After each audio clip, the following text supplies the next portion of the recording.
साडा मोदी बल्ले बल्ले, बाकी सारे थल्ले थल्ले। आने वाले 20 साल बीजेपी की सरकार रहेगी। फॉरेन डिप्लोमेसी बहुत अच्छी है, क्योंकि एक देश के लिए, एक देश के चलने के लिए उसकी फॉरेन डिप्लोमेसी बहुत ज्यादा मैटर करती है। कांग्रेस है वो कहीं दिखाई नहीं दे रही है, इनके पास कोई मुद्दा नहीं है, आने वाले टाइम में भी कोई मुद्दा नहीं होगा। इन्होंने हर चीज पे उंगली उठाई है। आज जो पार्लियामेंट बनी थी उसमें भी इन्होंने उंगली उठाई है, वो भी एक मंदिर है। कांग्रेस के 50 साल का टाइम था और जो मोदी जी के 9 साल का टाइम है, 9 साल का टाइम 50 साल से बहुत बढ़िया है। मोदी के काम से इतना खुश हूँ ना, मोदी जी का 56 इंच का सीना है, मेरा 58 का हो गया। लोकसभा चुनाव 2024 यानी लोकतंत्र का महापर्व, और लोकतंत्र के महापर्व में जनता के पास अधिकार होगा मत का, यानी मतदान का। और ये मतदान करेंगे और फिर उस कुर्सी पर बिठाएंगे, उस गद्दी पर बिठाएंगे जिसके लिए रणयुद्ध अभी से तैयार है। अभी 5 विधानसभा चुनावों में आपने चुनावी प्रचार भी देखे और अभी भी लगातार जारी है, लेकिन इसका जो सीधा सीधा टारगेट है वो लोकसभा चुनाव 2024 है। अब हमारी जनता जनार्दन ये सवाल का जवाब देगी कि आखिर इनके मन में है क्या, इनके दिलों में आखिर किनकी योजनाएं बस पाई है। तो आप सभी का बहुत बहुत स्वागत करते हैं। और सवाल है कि इस बार लोकसभा चुनाव 2024 में किसकी जीत होगी और क्यों होगी, किन नीतियों पे होगी। देखिए मैडम, जो अब तक जो चुनाव का होने वाला है वो अब तक जो हमारे प्रिय और नरेंद्र दास मोदी जी ही हमारे प्रधानमंत्री बनेंगे, क्योंकि उनकी एक प्लानिंग बहुत बढ़िया रही है, शुरू से ही है। और 2000 ये लगा लो कि 9 से लेकर और अब तक बहुत ही बढ़िया प्लानिंग रही है। हर प्रति के भाव, हर देश के भाव, हर स्टेट के भाव, हर इंटरनेशनल के भाव, हर जातिवाद के भाव में सबके उनके बड़ा। उन्होंने एक ही नारा दिया था, सबका विकास, सबका साथ सबका विकास। कह रहे हैं सबका साथ सबका विकास, और हमें भरोसा है। हम युवाओं से पूछना चाहते हैं, क्योंकि आपने कहा कि सबका साथ सबका विकास है, क्या युवा इस बात को मानते हैं कि प्रधानमंत्री मोदी लेकर चले? मानता हूं कि मोदी जी के राज में थोड़ी सी महंगाई हुई है, लेकिन उनने सबका साथ और सबका विकास किया है। और दूसरी चीज कि उनकी फॉरेन डिप्लोमेसी बहुत अच्छी है, क्योंकि एक देश के लिए, एक देश के चलने के लिए उसकी फॉरेन डिप्लोमेसी बहुत ज्यादा मैटर करती है। फॉर एग्जाम्पल, जो अभी कहने वाली बात है कि अगर कोई छोटा सा भी देश जैसे पाकिस्तान को ले लो, अगर वो रशिया से बात करता है, रशिया के साथ रिलेशंस बनाता है, तो अमेरिका उसके ऊपर सैंक्शंस लगाता है।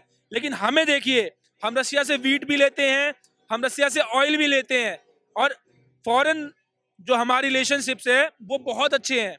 और अमेरिका हम पे कोई काटसा नहीं लगाता, कोई सैंक्शन नहीं लगाता। ये हमारे प्राइम मिनिस्टर की पहचान है। प्राइम मिनिस्टर ने जो हमारे एक लेवल पे पहुंचा दिया इस देश को, उसकी पहचान है।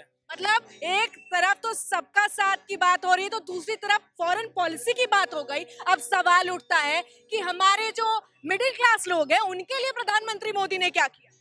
मैडम देखिए, बात ये है, मैं आपको बता दूं, स्पष्टता ये कह रही है कि अभी एक भाई साहब ने बोला कि छोटा ये चुनाव है, उपचुनाव होगा, ये होगा, वो होगा। तो मैं आपको बता दूं, एक गांव का चुनाव, एक छोटे से कस्बे का एक निगम पार्षद चुनाव एक अपने चेहरे पर होता है। तो अपने किसी जातिवाद पर हो सकता है, अपने किसी भी समाज में ये फला समाज की वोट ज़्यादा होती है, वहाँ पर वो जीत के निकल सकता है। जातीय समीकरण, हाँ, जातीय समीकरण में हो सकता है पैसे पे, शराब पे वो जीत जाए। मानिए ऐसा होता भी, आप सब जानते हैं, आप मीडिया वाले भी अच्छी तरह जानते हैं। और हो सकता है कि आप लोग जिसे उड़ा दो वो भी उड़ सकता है। कि लोकसभा चुनाव 2024 में हमारी देश की जनता जो है कौन से मुद्दे लेकर और किसकी सरकार बनाना चाहती है 2024 के लिए। इनको मुद्दे तो सारे तैयार है, सबको मुद्दे अच्छे लग रहे हैं, सारा कुछ है। आज इंटरनेशनल पोजीशन कहाँ है हमारी, इतनी ऊंची है वो गई है। आज 25 का आप लेके अपना जो है एक पासपोर्ट लेके भी जाएंगे, आपको वीसे की जरूरत नहीं पड़ेगी आने वाले टाइम में भी। तो और चीज़ आई है, आज हर चीज़ में हमारा मेडिकल्स में हम लोगों का आगे जा रहा है, सारी चीज़ों में हम लोग आगे जा रहे हैं। आज ग्रोथ कहाँ पे जा रहा है, 5वीं अर्थव्यवस्था आने वाले टाइम में तीसरे नंबर की होने जा रही है।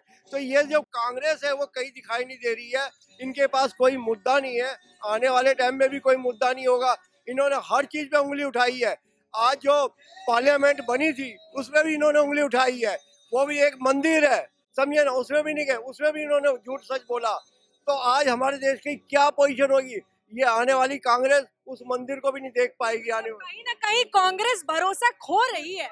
मेरा सवाल है कि कांग्रेस की सरकारें आपने देखी होगी, उसका कार्यकाल भी देखा, और अगर 2014 के बाद से देखें तो आपके मोदी सरकार है, क्या कहेंगे, कौन सा नेतृत्व आपको भा गया? जो कांग्रेस के 50 साल का टाइम था और जो मोदी जी के 9 साल का टाइम है, 9 साल का टाइम 50 साल से बहुत बढ़िया है।